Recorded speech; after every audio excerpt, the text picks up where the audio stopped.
Hello, good morning students. How are you beta? I hope you are very well at your place. Today we are going to our new chapter Nationalism in India. Bharat में राष्ट्रवाद। भारत में जो राष्ट्रवाद का उद्देश्य हम किस प्रकार से हुआ उसके बारे में आज हम रीड करेंगे। As you have seen, modern nationalism in Europe came to be associated with the formation of nation states. यानी कि पीछे भी हमने जैसे कि पढ़ चुके कि यूरोप में आधुनिक राष्ट्रवाद के साथ ही राष्ट्र राज्यों का भी उदय हुआ था। यानी अकेले यूरोप का नहीं, उसके जो राष्ट्र राज्य थे उनका भी उदय हुआ था। इससे अपने मतलब लोगों की समझ बदलने लगी थी। वे कौन है, उनकी पहचान किस बात से परिभाषित होती है, यह भावना बदल चुकी थी पहले के मुकाबले। उनमें राष्ट्र के प्रति मतलब एक तरह का अटैचमेंट हो गया था, बिलोंगिंग हो गए थे, वो भाव पैदा होने लग गया था। नए प्रतीक चिन्ह, सिंबल्स जैसे कि आइकन्स, न्यू सॉन्ग्स वगैरह ये चीज़ें क्या होगी, डेवलप होने लग गई थी। अब आइडियाज़ आने लग गए थे, संपर्क स्थापित किए जाने लगे थे, नए नए ग्रुप बनने शुरू हो गए, सीमाओं में दोबारा परिभाषित किया गया। ज़्यादातर जो देश थे ना, मोस्ट ऑफ कंट्रीज, उनका क्या था कि वो नई नई राष्ट्रीय पहचान का निर्माण करने लग गए थे। एक लंबी प्रोसेस शुरू कर दी थी उन्होंने। इसके बारे में हम आगे पढ़ते हैं कि in India and as in many other colonies the growth of modern nationalism in, मतलब सारा चीज़ नेशनलाइज होने लग गया था। दूसरे उपनिवेशों की तरह भारत में भी क्या हो गया, आधुनिक यानी कि मॉडर्नाइजेशन होना शुरू हो गया था नेशनल के अंदर। उसके उदय की परिघटना जो है उपनिवेशवाद विरोधी आंदोलन के साथ गहरे तौर पर जुड़ी हुई थी, यानी कि एंटी कॉलोनियल मूवमेंट। अच्छा, अब क्या करने लग गया था, जो हमारे जो लोग थे ना, वो काफ़ी स्ट्रगल के बाद इन्होंने क्या किया था, कॉलोनियलिज्म किया था। उन्होंने राष्ट्रवाद किया था, मतलब एक नेशनलिज्म का निर्माण कर पा रहे थे। अब वो क्या कर रहे थे, बहुत बड़े संघर्ष के बाद एक तरह से सुकून से जी रखे थे, और अब इन्होंने क्या बनने लगी थी, यूनिटी बनने लगी थी। इसके बाद में the sense of being observed under colonialism provided A share bound in that right many different group together. इसका मतलब क्या हुआ कि बहुत ज़्यादा स्ट्रगल के बाद, यानी कि उत्पीड़न और दमन जो होते हैं ना, उसके साझा भाव में विभिन्न तरह के जो अलग अलग ग्रुप थे वो एक दूसरे से बांध दिए गए थे। अब लेकिन जो हर ग्रुप था, हर वर्ग था, हर उस पर क्या था, उपनिवेशवाद का असर एक जैसा नहीं था। उनके अनुभव, उनकी मतलब सोच, उनका जो मतलब सहन करने की शक्ति वगैरह सारी क्या थी, डिफरेंट थी। अच्छा, उसके बाद में क्या था, स्वतंत्रता के मायने भी भिन्न थे। महात्मा गांधी के नेतृत्व में कांग्रेस में ने इन समूह को इकट्ठा करके एक विशाल आंदोलन खड़ा कर लिया था। विशाल आंदोलन बहुत बड़ा मतलब बना लिया था उन्होंने। क्या कर लिया था, एक काफ़ी लार्ज स्केल के ऊपर ग्रुप बना लिया था। उसके बाद में क्या किया था, परंतु एकता में टकराव के बिंदु भी नहीं थे। यानी एकता होते हुए भी कुछ एक कॉन्फ्लिक्ट पॉइंट भी थे। विदाउट कॉन्फ्लिक्ट कुछ भी संभव नहीं हो सकता। पहले की एक पुस्तक में भी आपने भारत के राष्ट्रवाद के उदय का अध्ययन किया था, यानी 9th क्लास में से आप लोग ये पढ़ते आ रहे बेटा। तो इसके बाद में क्या था, पिछले साल ही पढ़ा था, और वहाँ अपने 20वीं सदी के पहले दशक तक की कहानियाँ अच्छे से पढ़ रखी है। इसके बाद में 1920 के दशक से आगे अध्ययन करेंगे। इसके बारे में क्या, असहयोग आंदोलन, स्वीकृति आंदोलन के बारे में आवा, इसके बारे में डिटेल में आज पढ़ेंगे। तो उनकी मतलब राष्ट्रवाद में लोगों की कल्पना की नई उड़ान किस तरह की थी, वो आज़ाद होने के बाद क्या सोच रहे थे, उनके मन में क्या क्या भावनाएं आ रही थी। तो वो तो फर्स्ट हमारा पहला क्या आएगा कि द फर्स्ट वर्ल्ड वॉर, खिलाफत एंड नॉन कॉरपोरेशन, यानी कि पहला विश्व युद्ध,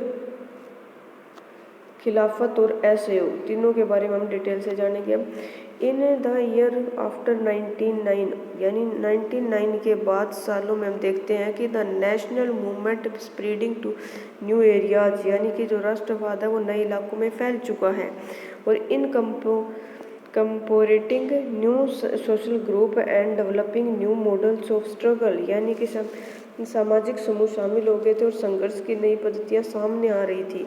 इन सब बदलाव के कारण उनके क्या परिणाम हुए उसके बारे में हम जानेंगे। अब फर्स्ट ऑफ ऑल सबसे पहले क्या कहते हैं कि जो हमारा वर्ल्ड वार था वो क्या था, एक नई इकोनॉमिक एंड पॉलिटिकल सिचुएशन था और ऐसी स्थिति पैदा हो गई थी जिसके कारण क्या था, रक्षा व्यय में भारी इजाफा हुआ था। यानी कि रक्षा जो हमारे सामान था जिस वजह से हम लोग अपने आप को बचा पा रहे थे, उनमें काफ़ी हद तक इजाफा हो गया था। इस कर्जे की भरपाई करने के लिए युद्ध में नाम पर कर्जे लिए गए और करोड़ों में वृद्धि की गई, करों के अंदर वृद्धि, यानी टैक्स ज़्यादा से ज़्यादा बढ़ा दिए गए, लोन लिए गए। इसके बाद क्या हुआ कि सीमा शुल्क बढ़ा दिया गया, यानी जो बाउंड्री पे टैक्स लगता है वो वाला भी पहले से ज़्यादा इम्प्रूव कर दिया गया। आयकर शुरू कर दी गई। युद्ध के दौरान कीमतें तेज़ी से बढ़ रही थी और 1913 और 1918 के बीच में 13 और 18 के बीच में क्या है, कीमतें दुगनी हो गई। हर चीज़ के मतलब प्राइस जो है वो डबल होने लग गए थे। और उसके बाद में क्या है कि आम लोगों की मुश्किलें बढ़ गई थी। गाँव में सिपाहियों का जबरन भर्ती किया गया था, जिसके कारण ग्रामीण इलाकों में काफ़ी गुस्सा आ रहा था। और 19 और 2021 तक क्या हो गया है, देश में बहुत सारे हिस्सों में फसल खराब हो गई, जिसके कारण क्या है कि खाद्य पदार्थों का भारी अभाव होने लग गया। अब खाने पीने के लिए जो चीज़ें होती हैं उनका काफ़ी मात्रा में लॉस हो चुका था। और जिसके कारण क्या है उसकी समय फ्लू की बीमारी भी फैल गई। एक फ्लू नाम की बीमारी भी उस टाइम हमारे पास इसके अंदर आ गई थी, जिस वजह से क्या हुआ था कि 1921 की जनगणना के मुताबिक दुर्भिक्ष और महामारी के कारण 120 से 130 लाख लोगों की डेथ हो चुकी थी उस टाइम में। ठीक है, लोगों को उम्मीद थी कि युद्ध खत्म होने के बाद उनकी मुसीबतें कम हो जाएंगी, लेकिन ऐसा नहीं हुआ, बल्कि वो तो और ज़्यादा बढ़ेगी ना, क्योंकि अगर युद्ध हुआ है तो उसके परिणाम तो दुष्परिणाम में निकलेंगे, अच्छे परिणाम तो निकल नहीं सकते। उसी समय एक नेता सामने आया, उसने संघर्ष का एक नया ढंग और एक नया तरीका लोगों को सामने समझाया। वो कहता था idea of satyagraha. Mahatma Gandhi return to India in January 1915। Mahatma Gandhi जनवरी 1915 में क्या थे, वापस लौट के आए थे भारत में। इससे पहले वे दक्षिण अफ्रीका में रहते थे और उन्होंने एक नए तरह के आंदोलन के रास्ते पर चलते हुए वहाँ की नस्लवादी सरकार से सफलता लिया था।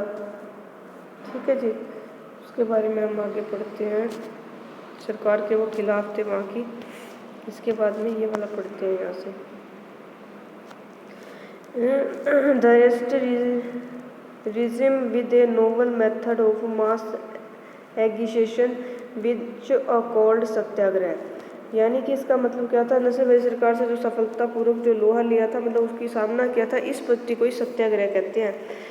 सत्याग्रह के विचार में सत्य की शक्ति पर आग्रह और सत्य की खोज पर जोर दिया जाता है। मतलब सत्य की शक्ति पर आगे बढ़ना और सत्य की ही बात को लेकर के चलना। इसका अर्थ यह हुआ कि अगर आपका उद्देश्य सच्चा है, यदि उसका संघर्ष अन्याय के खिलाफ है, तो मतलब आप अगर संघर्ष कर भी रहे हैं ना, तो उसका मुकाबला करने के लिए आपको किसी शारीरिक बल की आवश्यकता नहीं होती है, बल्कि प्रतिशोध की भावना या आक्रामकता का सहारा लिए बिना आप सत्याग्रही केवल अहिंसा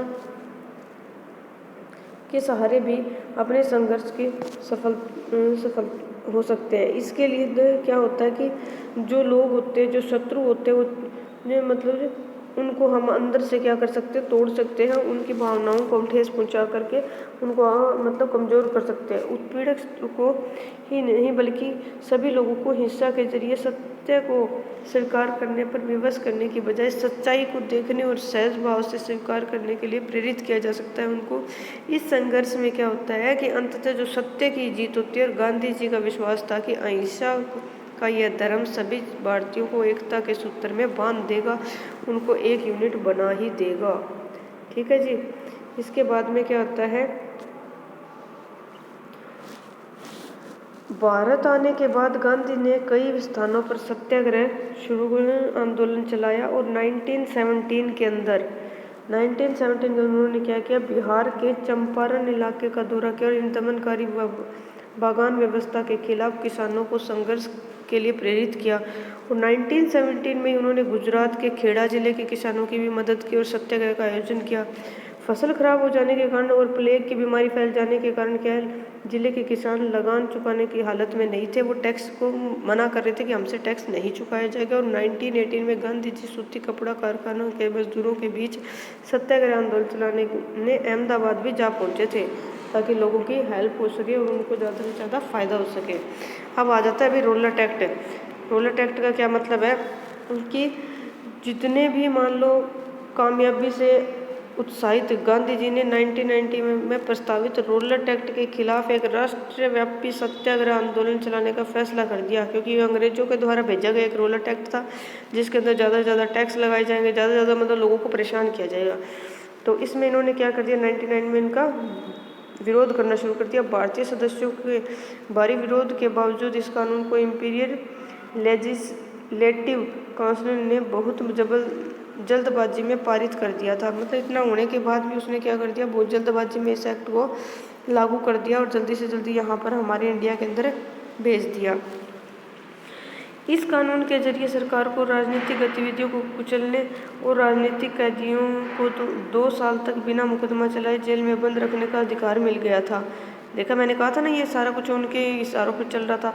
महात्मा गांधी ने ऐसे अन्यायपूर्ण कानून के खिलाफ अहिंसा ढंग से नागरिक अवज्ञा चाहते थे। वे चाहते थे कि इस तरह का कुछ भी ना हो और उन्होंने इसे 6 अप्रैल को एक हड़ताल से शुरू कर दिया। उन्होंने 6 अप्रैल को स्ट्राइक करनी शुरू कर दी, जिसके अंदर क्या हुआ कि विभिन्न शहरों में रैली जुलूसों का आयोजन किया गया। रेलवे को वर्कशॉप में कामगार हड़ताल पर चले गए और दुकानें बंद हो गई। मतलब काफ़ी हद तक यहाँ पर क्या हुआ, नुकसान ही नुकसान हुआ। इसकी वजह से सारे के सारे इंडियन जो थे वो उसके अंग्रेज़ों के और ज़्यादा खिलाफ हो गए और ज़्यादा उनके अगेंस्ट हो गए। ऐसा करते करते क्या होता है कि 10 अप्रैल को पुलिस ने अमृतसर में एक शांतिपूर्ण जुलूस पर गोली चला दी। यानी याद है ना जलियांवाला बाग का हत्याकांड, वो इसी तरीके से हुआ था। इसके अंदर क्या हुआ था कि लोग बैंकों, डाकघरों और रेलवे स्टेशनों पर हमले करने लगे और मार्शल लॉ लागू कर दिया गया था और जनरल डायर ने कमान संभाल ली थी। जनरल डायर ने कमान संभाली और इस तरह का उन्होंने कदम उठा दिया। और क्या किया था उन्होंने, 13 अप्रैल को Jallianwala Bagh incident took place. Amritsar के जलियांवाला बाग में एक हत्याकांड कर दिया। उसमें क्या किया कि सारे गांव वाले सालाना वैसाखी मेले में इकट्ठे हुए थे और जलियांवाला बाग मैदान में जमा हुए थे। काफ़ी लोगों ने तो सरकार द्वारा लागू किए गए दमनकारी कानून का विरोध प्रकट करने के लिए इकट्ठे हुए थे। यह मैदान चारों तरफ से बंद था और शहर से बाहर होने के कारण वहाँ जुटे लोगों को यह पता नहीं था कि इलाके में मार्शल लॉ लागू किया जा चुका है। और जनरल डायर हथियारबंद सैनिकों के साथ वहां पहुंचा और जाते ही उसने मैदान से बाहर निकलने के सारे रास्ते बंद कर दिए और सिपाहियों ने भीड़ पर अंधाधुंध गोलियां चला दी और सैकड़ों लोग मारे गए। बाद में उसने बताया कि यह सत्याग्रहियों के जहन में दहशत और विषम्य का भाव पैदा करके एक नैतिकता प्रभाव उत्पन्न करना चाहता था। मतलब उन लोगों को आपस में तोड़ना चाहता था और उनके अंदर कितनी नैतिकता, कितनी पावर है, यूनिटी है, उसके बारे में वो जानना चाहता था। जैसे जैसे जलियांवाला बाग की खबर फैली, उत्तर भारत के बहुत सारे शहरों के लोग सड़कों पर उतरे और हड़तालें होने लगी और पुलिस मोर्चे, मतलब लोग अगेंस्ट हुए तो कुछ ना कुछ इस तरह का कदम तो उठाएंगे। और इस तरीके के चलते चलते क्या होता है कि मतलब सत्याग्रहियों को ज़मीन पर नाक रगड़ने के लिए सड़क पर घिसट कर चलने और सारे साहिबों को सलाम मारने के लिए मजबूर किया गया। लोगों को कोड़े मारे गए, गांव पर बम बरसाए गए, हिस्सा फैलने और गांधी जी के आंदोलन को वापस ले लिया गया। इस तरीके करते करते उनको मजबूर कर दिया कि गांधी जी को अपना आंदोलन वापस ले लेना चाहिए। भले ही रोलट सत्याग्रह एक बहुत बड़ा आंदोलन था, लेकिन अभी भी वह मुख्य रूप से शहरों और कस्बों तक ही सीमित था, पूरी तरह से पूरी जगह पर नहीं फैल पाया था। इसके लिए उन्होंने क्या किया था कि महात्मा गांधी पूरे भारत में और भी ज़्यादा जनाभार वाला आंदोलन खड़ा करना चाहते थे, लेकिन उनका मानना था कि हिंदू मुस्लिम को एक दूसरे के नज़दीक लाए बिना वो इस तरह का कदम नहीं उठा सकते। पहले विश्व युद्ध में ओटोमन तुर्की की हार हो चुकी थी और इस आशय की अफवाह फैली हुई थी अच्छे तरीके से फैल चुकी थी सारी की सारी जगह, और इस तरीके से मार्च 1919 में मुंबई में एक खिलाफत समिति का गठन किया गया था, यहाँ पे है ना मुंबई के अंदर। इसके बाद क्या हुआ था कि मोहम्मद अली और शौकत अली बंधुओं के साथ साथ कई नए युवा जो है मुसलमान जो नेता मुद्दे पर संयुक्त कार्रवाई करना चाहते थे। उन्होंने संभावना तलाशने के लिए महात्मा गांधी के साथ चर्चा शुरू कर दी। और सितंबर 1920 के अंदर क्या हुआ कि कांग्रेस ने कोलकाता अधिवेशन में महात्मा गांधी ने भी ये दूसरे नेताओं को इस बात पर राजी कर लिया कि खिलाफत आंदोलन के समर्थन और स्वराज के लिए एक असहयोग आंदोलन शुरू किया जाए। यहाँ तक हम पढ़ते हैं, आगे देखते हैं बेटा, नेक्स्ट वीडियो के अंदर करेंगे, कंटिन्यू करेंगे हम अभी। हेलो ना बेटा, अब कंटिन्यू रहते हैं। हाँ पोर्शन हमने किया था, इसके बाद आगे देखते हैं। वाई नॉन कॉरपोरेशन, असहयोग ही क्यों? अपने पीछे क्या है, ये क्या है कि in this famous book Hind Swaraj, इसमें महात्मा गांधी ने कहा था हिंद स्वराज नाम की पुस्तक में कि भारत में ब्रिटिश शासन भारतीयों के असहयोग से ही स्थापित हुआ था और यह शासन सही सहयोग के कारण चल पा रहा है। और अगर भारत के लोग अपना सहयोग वापस ले लेते हैं तो साल भर में के भीतर ही ब्रिटिश शासन ढह जाएगा और स्वराज की स्थापना हो जाएगी। ये अगर भारत के लोग सहयोग वापस ले ले तो साल भर में क्या हो जाएगा, अगर उनकी हेल्प ना करे लोगों की, ब्रिटिश लोगों की, तो ऐसा होगा कि वो अपना जो है इस तरह का ये जो है वो वापस ले लेंगे। असहयोग का विचार आंदोलन कैसे बन सकता था? और गांधी जी का सुझाव था कि असहयोग जो आंदोलन है उसको चरणबद्ध तरीके से आगे बढ़ाना चाहिए, एकदम से नहीं। इसलिए उन्होंने क्या कर दिया, यहाँ पे आकर के उन सारी चीज़ों का बहिष्कार करना शुरू कर दिया जो अंग्रेजों द्वारा बनाई गई थी। जैसे कि उन सब लोगों ने, जैसे कि सेना, पुलिस, अदालत, सारी चीज़ों के ऊपर उन्होंने मना कर दिया कि हम काम नहीं करेंगे यहाँ पर। और 1920 के अंदर ऐसा ही हुआ। हर चीज़ का बाइकआउट करने के बाद 1920 के अंदर क्या हुआ कि गर्मियों में गांधी जी और शौकत अली आंदोलन के लिए समर्थन जुटाते हुए देश भर में यात्राएं शुरू कर दी गई, उनको एकजुट करने के लिए लोगों को। और कांग्रेस में भी बहुत सारे लोग इन प्रस्तावों को लेकर जो है सशंकित थे। और नवंबर 1920 में भी क्या हुआ था, विधायी परिषद के लिए होने वाले जो चुनाव थे उनका बहिष्कार करना शुरू कर दिया गया। अब लोग जो थे वो अंग्रेजों के पूरी तरह से खिलाफ हो चुके थे, उनकी हर चीज़ का विरोध करते थे। आखिरकार आखिरकार में ये क्या होता है कि 1920 के अंदर क्या हुआ कि इन लोगों ने नवंबर में 1920 में इन्होंने क्या किया, चुनाव का बहिष्कार करना शुरू कर दिया, उनकी हर बात को मानने से इनकार कर दिया। ऐसे सितंबर से दिसंबर तक उनमें इस तरीके की बातों को लेकर के चेतावनी चलती गई। और लास्ट में क्या हुआ है कि finally at the Congress session on Nagpur 1920, दिसंबर के अंदर क्या है, नागपुर का जो अधिवेशन था उसके अंदर क्या इस तरह का समझौता हुआ और असहयोग कार्यक्रम की स्वीकृति की मोहर लगा दी गई। ये समझौता होने के बाद इसी तरीके से चलता रहा, उनको असहयोग आंदोलन को मानना पड़ा।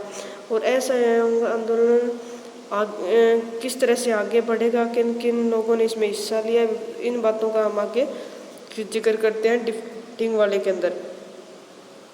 यानी कि differing strands with in the movement, यानी इसके कहने का मतलब क्या है कि जो हमारा आंदोलन था उसके भीतर किस तरह की धाराएं लगी, अलग अलग तरह की जो डिफरेंट टाइप के, उसके बारे में इन्होंने जिक्र किया कि 1920 के अंदर जो असहयोग खिलाफत आंदोलन 14 जनवरी जो 1921 में हुआ था, इस आंदोलन में विभिन्न मतलब डिफरेंट तरह के समूह थे, ग्रुप थे, अलग अलग हिस्सा ले लिया। और लेकिन हर एक की अपनी अपनी इच्छाएं थी, अपना अपना काम था। सभी ने स्वराज के लिए स्वीकार तो किया, लेकिन उनके लिए उसके अर्थ अलग अलग थे। जैसे कि the movement in the towns, the movement in the towns का मतलब क्या है यहाँ पे कि शहरों में आंदोलन किस तरीके से फैला, इसके बारे में बताया गया है कि शहरों के अंदर जो आंदोलन था वो किस तरीके से फैला, उनके अंदर क्या गतिविधियाँ हुई। तो क्या हुआ था कि आंदोलन की शुरुआत शहरी मध्य वर्ग की हिस्सेदारी के साथ ही हुई और हजारों विद्यार्थियों ने स्कूल कॉलेज छोड़ दिए, हेडमास्टर शिक्षकों ने इस्तीफे दे दिए, मतलब उनके खिलाफ हो गया सारा कुछ। उन लोगों ने उनका मतलब अगेंस्ट हो गए, तो मतलब हो गए, उनका बहिष्कार करना शुरू कर दिया। इस तरीके के चलते चलते क्या हुआ कि आर्थिक मोर्चों पर असहयोग आंदोलन का असर नजर आने लग गया। ज़्यादातर नाटकीय रहा, विदेशी सामानों का बहिष्कार कर दिया गया, शराब की दुकानों की पिकेटिंग की गई, ये लिखा हुआ ना, पिकेटिंग की गई। और उसके बाद में क्या किया गया कि विदेशी कपड़ों को की होली जलाई गई। 1921 से 22 के बीच के जो थे ना कपड़ों का आयात आधा कर दिया गया। कीमत जो है 102 करोड़ से लेकर के घट करके 57 करोड़ रह गई। और बहुत सारे स्थानों का व्यापारियों ने क्या है बहुत सी चीज़ों का बहिष्कार कर दिया। उन चीज़ों को खरीदने से भी मना कर दिया गया कि हम नहीं चीज़ों को यूज़ करेंगे, हम उन चीज़ों का हम तो घर की जो बनी हुई है या फिर हमारे इंडिया की बनी हुई है वहाँ के कपड़ों मिलों का कपड़ा यूज़ करेंगे। और हथकरघा का उत्पादन ज़्यादा से ज़्यादा बढ़ गया। कुछ समय के बाद क्या हुआ कि शहरों में यह आंदोलन धीमा पड़ने लगा। इसके कई कारण थे कि खादी का कपड़ा मिलों में भारी पैमाने पर बनने वाले कपड़ों के मुकाबले प्राय महंगा होता था और गरीब इसे खरीद नहीं सकते थे। वे मिलों के कपड़े का लंबे समय तक बहिष्कार कैसे कर सकते थे। ब्रिटिश संस्थानों ने बहिष्कार से भी समस्या पैदा हो गई कि आंदोलन की कामयाबी के लिए जो इमेजिनरी भारतीय संस्थाओं की जो स्थापना शुरू की थी ताकि ब्रिटिश संस्थानों के स्थान पर उसका प्रयोग किया जा सके, लेकिन वैकल्पिक संस्थानों की स्थापना की प्रक्रिया धीमी पड़ गई पहले के मुकाबले। विद्यार्थी और शिक्षक सरकारी स्कूलों में लौटने लगे और वकील दोबारा से अपनी अदालतों में जाने लग गए, क्योंकि कोई भी आंदोलन वो इतनी आसानी से पूरा नहीं होता, उसमें बहुत ज़्यादा टाइम भी चाहिए होता है। तो आगे क्या कहते हैं, जो रिपब्लिक हमारा है rebellion in the country side, यानी ग्रामीण इलाकों में किस तरीके से उनके अगेंस्ट में विद्रोह हुआ। शहरों में बढ़ चढ़कर जो असहयोग आंदोलन देहात में भी फैल गया था। युद्ध के बाद देश के विभिन्न भागों में क्या हो गया था, चले किसानों और आदिवासियों के संघर्ष में भी काफ़ी आंदोलन हुए थे और उनको लेकर भी क्या हुआ था। जो अवध में सन्यासी बाबा रामचंद्र, ये देखिए यहाँ पे जिक्र है ना, सन्यासी बाबा रामचंद्र ने क्या किया है, इसका नेतृत्व कर रहे थे। और बाबा रामचंद्र इससे पहले फिजी में क्या था, गिरमिटिया लेबर, जो यहाँ पे दे रखा है गिरमिटिया जो टूर है, उसके बारे में बताया गया है कि किस तरीके से उनका वर्क अगर करते थे के तौर पर काम कर चुके थे। और इसका आंदोलन जो है तालुकदार और जमींदारों के खिलाफ था, जो किसानों से भारी भरकम लगान और तरह तरह के कर वसूल करते थे। किसानों को बेगार करनी पड़ती थी। पट्टेदारों के तौर पर उनके पट्टे निश्चित नहीं होते थे, उन्हें बार बार पट्टे की ज़मीन में से हटा दिया जाता था ताकि ज़मीन पर उनका भी अधिकार स्थापित न हो सके। किसानों की मांग थी कि लगान कम कर दिया जाए, बेगार खत्म हो सके और दमनकारी जमींदारों का सामाजिक बहिष्कार किया जाए। इस तरह के चलते चलते नाई धोबी ने अपना फैसला भी बंद कर दिया। जून 1920 में क्या हुआ कि जवाहरलाल नेहरू ने अवध के गांव का दौरा किया और उसमें गांव वालों से बातचीत की और उनकी व्यवस्था समझने का प्रयास किया। और अक्टूबर तक जवाहरलाल नेहरू, बाबा रामचंद्र और कुछ अन्य लोगों ने भी नेतृत्व में किसान सभा का गठन कर लिया। और हम महीने भर में इस पूरे इलाके का क्या कर लिया, उन्होंने 300 से भी ज़्यादा शाखाएं बना दी। इतने सारे लोगों को उन्होंने क्या कर लिया, ऐड कर लिया। अब जो आंदोलन था वो काफ़ी जोरों पर था। और 1921 में जब आंदोलन फैला तो तालुकदारों और व्यापारियों के मकानों पर हमले होने लग गए, उनको मारने की धमकियां देने लगी, लूटपाट होने लगी, उनके गोदाम लूट लिए जाते थे। गांधी जी ने ऐलान कर दिया कि अब कोई लगान नहीं भरेगा और ज़मीन जो है गरीबों में बांट दी जाएगी। इस तरह का ऐलान करते ही क्या कर दिया, लोगों ने उनका साथ देना शुरू कर दिया।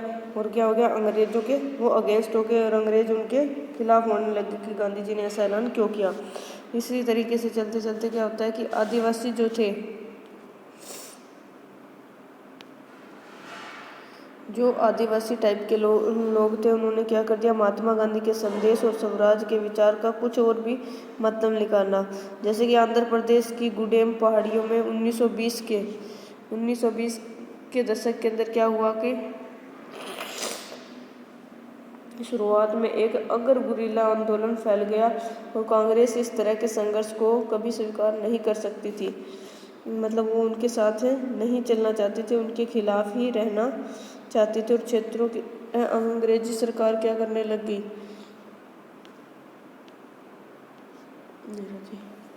अंग्रेजी सरकार ने क्या कर दिया, सरकार ने बड़े बड़े जंगलों में लोगों के दाखिले होने पर पाबंदी लगा दी। पाबंदी लगा दी और लोग इन जंगलों में न तो मवेशियों को चारा आ सकते थे और जलवान के लिए लकड़ी और फल बीन सकते थे। मतलब इस तरह से उनको क्या करने लग गया, परेशानियों का सामना करने लग गया। पहले से ज़्यादा उनको परेशानियां ज़्यादा होने लगी और लोगों को अधिक से अधिक वो क्या विदेशी शक्तियाँ जैसे कि वैश्विक खगोलीय अनुमान लगा सकते थे, लोगों को स्वस्थ कर सकते थे, पर वह क्या गोलियां भी उन्हें नहीं मार सकती थी। राज्यों के मतलब के व्यक्तित्व से चमत्कृत विद्रोहियों को विश्वास था कि वह ईश्वर का अवतार है। राजू महात्मा गांधी की महानता के गुण गाते थे और उनका कहना था कि वह असहयोग आंदोलन से प्रेरित है और उन्होंने लोगों को खादी पहनने और शराब छोड़ने के लिए प्रेरित किया। साथ ही उन्होंने यह दावा भी किया कि भारत अहिंसा के बल पर नहीं बल्कि केवल एक बल प्रयोग के जरिए ही आज़ाद हो सकता है। मतलब उन्होंने इस तरीके से उन्होंने बोला कि जो है इंडिया जो है वो इस तरीके से ही आज़ाद होगा, किसी तरह की लड़ाई दंगे से आज़ाद नहीं हो सकता। गुडेम विद्रोहियों ने क्या कर दिया इसके खिलाफ में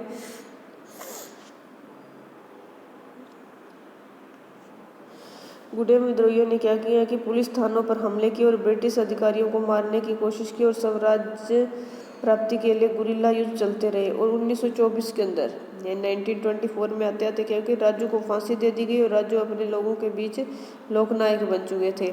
इसके बाद में क्या आता है हमारा आगे, बगानों में स्वराज, यानी स्वराज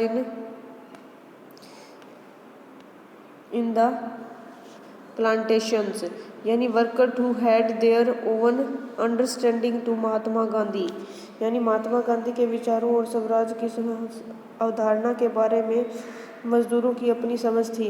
असम के बागानी मजदूरों के लिए आज़ादी का मतलब यह था कि उन दीवारियों में से ये चाहे आ जा सकते थे और जिनमें से उनको बंद करके रखा गया था। उनके लिए आज़ादी का मतलब था कि वे अपने गाँव के साथ रहे, उनके संपर्क में रहे। और 1859 के अंदर क्या हो जाता है, एक एक्ट पास किया जाता है के इनलैंड इमिग्रेशन एक्ट के तहत बगानों में क्या हुआ कि काम करने वाले मजदूरों को बिना इजाज़त बागान से बाहर जाने की छूट नहीं थी और यह इजाज़त उन्हें विरले ही कभी मिलती थी। जब उन्होंने असहयोग आंदोलन के बारे में सुना तो हजारों मजदूर अपने अधिकारों की अवहेलना करने लगे और उन्होंने बागान छोड़ दिया, यदि हमने काम ही नहीं करना इन पे। लेकिन वे अपनी मंजिल पर नहीं पहुंच पाए। रेलवे और स्टीमरों की हड़ताल के कारण वे रास्ते में ही फंस गए और उन्हें पुलिस ने पकड़ लिया और उनकी बुरी तरह से पिटाई हुई। इन स्थानीय आंदोलनों की अपेक्षाओं और दृष्टियों को कांग्रेस के कार्यक्रम में परिभाषित नहीं किया गया था। उन्होंने तो स्वराज शब्द का अपने हिसाब में अर्थ ही निकाल लिया और युग तक जब सारे कष्ट और सारी मुसीबतें खत्म हो जाएगी, फिर भी जब आदिवासियों ने इस तरह के जो आदिवासियों थे, आदिवासियों का नारा लगाया और स्वतंत्र भारत की हुंकार भरी, तो वे एक तरीके से भारतीय आंदोलन से भी भावात्मक स्तर पर जुड़े हुए थे। जब वे महात्मा गांधी का नाम लेकर फिर काम करते थे या अपने आंदोलन को कांग्रेस के आंदोलन से जोड़कर देखते थे तो वास्तव में एक ऐसे आंदोलन का अंग बन जाते थे तो उनके इलाके तक भी सीमित नहीं था, यानी वो अपने आप को पूरी तरह से आज़ाद ही महसूस करने लग जाते थे ये सोच कर के। ठीक है जी, अब ये यहाँ तक हम पढ़ेंगे।